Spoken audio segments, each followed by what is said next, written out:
बीबी मैं तो हैरान हो गया हूँ। हड्डियां तक राख हो चुकी थी, वहीं मलबे के बीच मिला एकदम सुरक्षित भगवत गीता का ग्रंथ। न जली हुई जिल्द, न पिघले हुए अक्षर, न कोई खरोंच, कुछ भी नहीं। सिचुएशन मेरे ख्याल में आज तक हुआ नहीं है। गीता में ऐसा क्या लिखा है जो कि आपके ख्याल से बाकी रिलीजन के लोगों को भी पढ़ना चाहिए? उसमें से ऐसा वो क्या सीख सकते हैं? तो भगवत गीता, जिसको सॉन्ग ऑफ गॉड कहा जाता है, उसकी रेलेवेंस और गीता का प्रिंसिपल ये कहता है कि कर्मण्येवा अधिकारस्ते मा फलेषु कदाचन, कि तुम कर्म तो कर सकते हो लेकिन फल के ऊपर तुम्हारा कभी भी अधिकार, राइट नहीं होता।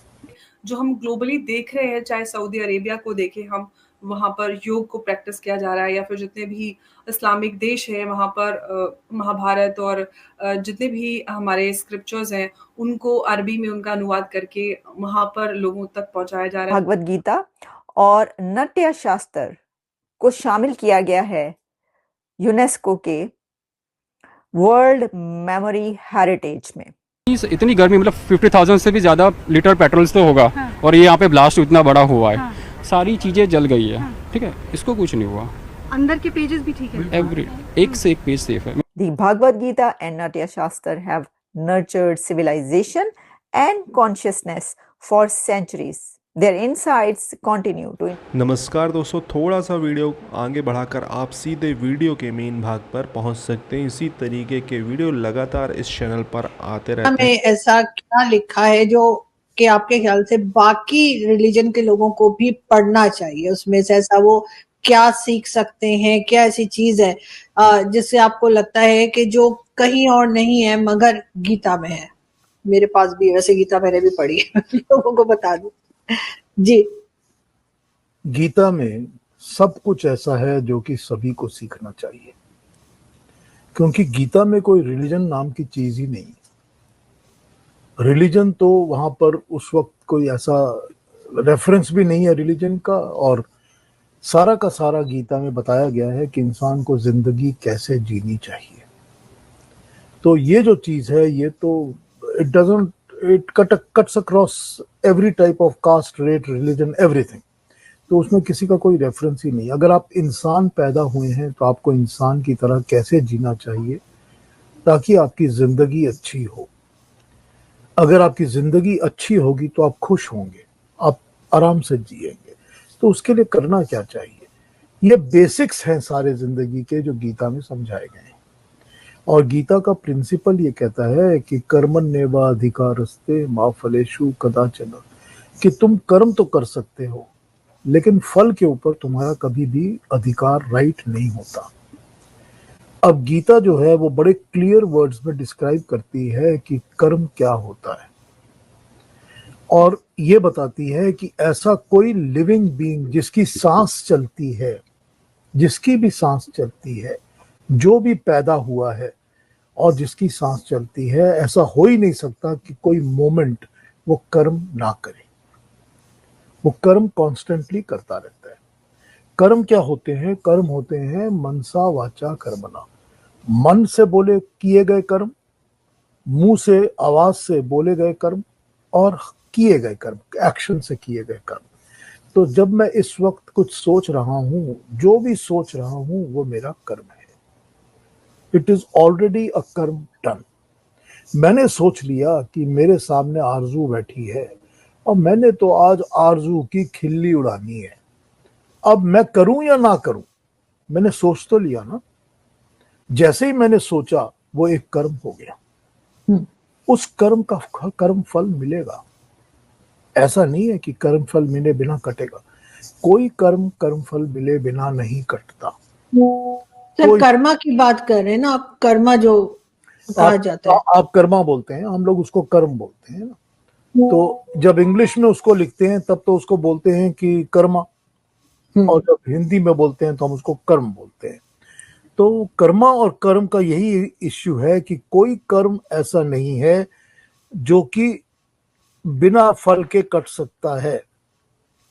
तो हर कर्म का आपको फल तो भुगतना ही पड़ेगा। सर मैं तो खैर बहुत स्ट्रांगली कर्मा पे बिलीव रखती हूँ, लेकिन कभी कभी हम, बल्कि अक्सर ही हम देखते हैं कि जिन्होंने बुरा किया होता है, हमारे साथ किया हो चाहे किसी के साथ किया हो, बहुत टाइम तक हमें ऐसा लगता है उनके साथ कुछ नहीं हो रहा, वो मजे में रह रहे होते हैं। देखिए ऐसा है मेंटल कर्मों की बात कर लीजिए आप, कि आपके माइंड में जो चल रहा है सुबह से लेकर अभी तक, कितने माइंड के अंदर कर्म हो गए। मतलब कॉन्स्टेंटली आप कहेंगे कि 1 मिनट के अंदर 10 या 12 मेंटल कर्म हो जाते हैं। फिर आप बोले हुए कर्म ले लीजिए जो कि स्पीच से बोले गए, फिर एक्शन वाले कर्म ले लीजिए, इन सब के कर्म फल तो मिलने हैं ना आपको। तो एक फल मिलते रहते हैं। तो जो जिस चीज का कर्म फल मिलने में थोड़ा डिले होता है टाइम, वो इसलिए होता है क्योंकि उसके मिलने की अपॉर्चुनिटी में टाइम लग गया। ऐसी न्यूज के जिसके पर कहा जा रहा है कि this is proud moment for every Indian, और ये किसने कहा है? ये कहा है इंडिया के प्राइम मिनिस्टर नरेंद्र मोदी साहब ने ट्वीट की है, और एक ऐसा दुनिया में एक स्टेप लिया गया है जो कि यूनेस्को की तरफ से लिया गया है, जिसके ऊपर उन्होंने हर इंडियन व्यक्ति को मुबारकबाद पेश की है उनके प्रधानमंत्री ने। उन्होंने कहा है कि ये एक ऐसा प्राउड मोमेंट है कि हर इंडियन को इसके ऊपर फख्र करना चाहिए। हुआ क्या है? हुआ ये है कि यूनेस्को के वर्ल्ड मेमोरी रजिस्टर में भगवत गीता को शामिल कर लिया गया है। भगवत गीता और नाट्य शास्त्र को शामिल किया गया है यूनेस्को के वर्ल्ड मेमोरी हेरिटेज में। ये एक बहुत बड़ा स्टेप है उनका, लेकिन आप ये जान लें कि ये कोई पहला स्टेप नहीं है कि इंडिया के किसी स्क्रिप्चर को शामिल किया गया हो। ये भारत की तरफ से 14th स्क्रिप्चर है। आंसर ऑफ टेररिज्म कहा, तो क्या आप क्या समझते हैं, ये क्या कोई डिप्लोमेटिक ऑफेंसिव का आगाज है या ये क्या है? देखें, दुआ बहुत शुक्रिया। देखें, इंपॉर्टेंट चीज़ ये है कि डॉक्टर जयशंकर जो हैं वो बेल्जियम में ब्रसल्स में हैं, और वो यूरोपियन यूनियन और बेल्जियम की जो लीडरशिप है उनसे भी मुलाकातें कर रहे हैं। एक बात तो ये हो गई। दूसरी बात इसमें थोड़ी सी ये समझनी है कि डॉक्टर जयशंकर ने इस तरह की बातें पहले कभी नहीं की जिस तरह की बातें वो कर रहे हैं।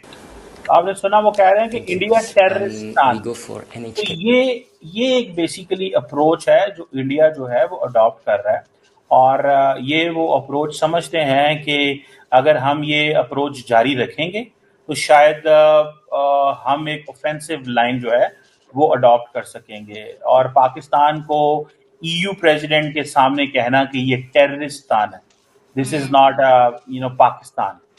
आपका क्या ख्याल है, अगर ये टेररिस्तान है तो पाकिस्तान के साथ क्यों नहीं डिप्लोमेटिक ताल्लुकात खत्म कर देते? ये आप देखें कि ये एक कितनी बड़ी बात है कि एक मुल्क का वजीर खारजा दूसरे मुल्क पे इल्जाम लगा रहा है पाकिस्तान को दहशतगर्द, टेररिस्तान कह रहा है।